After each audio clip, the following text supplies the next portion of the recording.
இந்த பிளாட்ஃபார்ம்லயே இதுதாங்க மோசமான டாய்லெட்.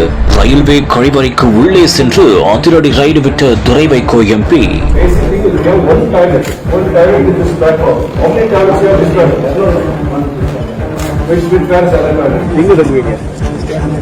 பாத்ரூம் ஒண்ணு இல்லையங்க.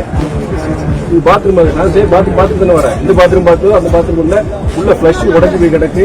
எலி புழுக்கியே கிடக்கு. அது ஃபுல்லா பாத்தீங்கன்னா ஃபுல்லா எலி புழுக்க. டாய்லெட் அவ்வளவு மோசமா இருக்குது. ஓப்பன்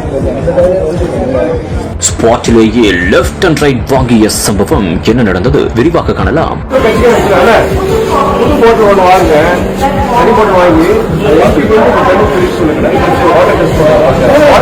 புதுக்கோட்டை மாவட்டத்தில் உள்ள ரயில் நிலையத்தில் தினந்தோறும் ஆயிரக்கணக்கான பயணிகள் வந்து செல்கின்றனர். இந்த ஒரு நிலையில் பல வருடங்களாக குடிநீர் கழிப்பட வசதிகள் அங்கு எதுவுமே இல்லாமல் இருந்து வந்ததாக பயணிகள் குற்றமும் சாட்டியுள்ளனர். இதனையடுத்து மதிமுக நாடாளுமன்ற உறுப்பினர் துரை வைகோ திடீரென்று அங்கு சென்று ஆய்வும் செய்துள்ளார். அப்போது பல வருடங்களாக பூட்டி கிடந்த கழிவறையை திறக்க சொல்லி உள்ளே சென்றும் பார்த்துள்ளார். அப்போது கழிவறை அசுத்தமான நிலையில் இருப்பதை கண்டு அங்குள்ள ஊழியரை லெப்ட் அண்ட் ரைட் வாங்கியுள்ளார். இந்த ஒரு சம்பவம் பெரும் பரபரப்பையும் அதிர்ச்சியையும் ஏற்படுத்தி இருக்கிறது. மேலும் அவர் ஒவ்வொரு இடமாக அங்கு சென்று ஆய்வும் மேற்கொண்டுள்ளார்.